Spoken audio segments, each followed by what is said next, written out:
What's up, YouTube? This is Andrew here with the Shadow Dragons, bringing you guys a deck profile requested on our YouTube in the comments. So today we're going to be giving you guys a Son Goku SS3 deck profile. We're going to be doing a little bit of a different take than most people have been doing. Most people have been doing the blue-yellow. We're going to be giving you guys blue-red today. We'll start off with the leader. So on both sides, you can only have 6 energies. And then on the front side, on your first turn, when you have no energies, you can discard a card and place the first or any 2 energies or any 2 life into your energy. So it's kind of it gives you a start on the game, but it also can kind of hinder you depending on what you hit for your energies. So it's a fairly balanced leader in my opinion. And then on the back, it does its standard draw 1, still can only have 6 energies, and then at the end of your turn, you always untap 3. But it's optional, so you can miss that if you just don't know what you're doing. So we'll start off with the blue. 4 Boo, staple 1-drop, draw a card, replaces itself. 4 of the Piccolo 10k boosts. This 10k boost I think is better than the Kibito Kai.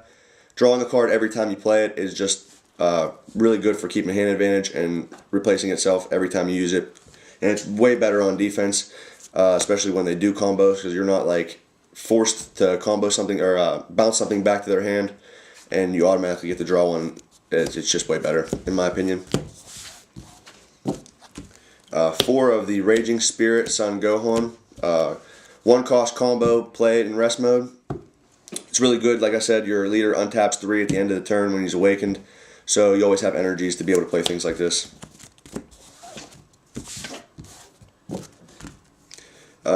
Little tech, 2 Yajirobe.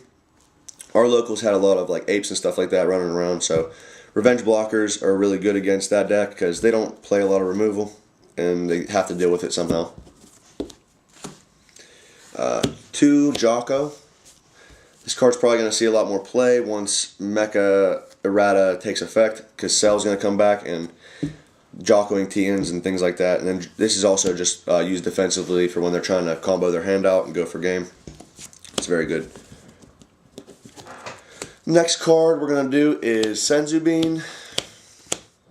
Staple, obviously. And then 4 Coercion. This deck plays a lot of negates because, like I said, you always have the energy to play them. So, yeah. We'll go into the red. Start off with 4 Saiyan Kaba. You don't really want to see this card early. You kind of want to see this card to knock him down to like 5 life from 3 and for game, or to also awaken yourself. But playing this early sometimes and attacking with it just gives them too much advantage early, depending on what deck you're playing against. And you really just don't want to do that all the time. But 4 nonetheless. 4 Ability Unleashed Ultimate Gohan.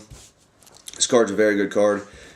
Just play it for 3 energy, and just having the ability to choose to draw a card or give it double strike depending on what situation you're in is really good. So I think that's becoming a staple in red as well. 4 of a new card, the Goku GT from the starter decks. Just basically another 10k boost.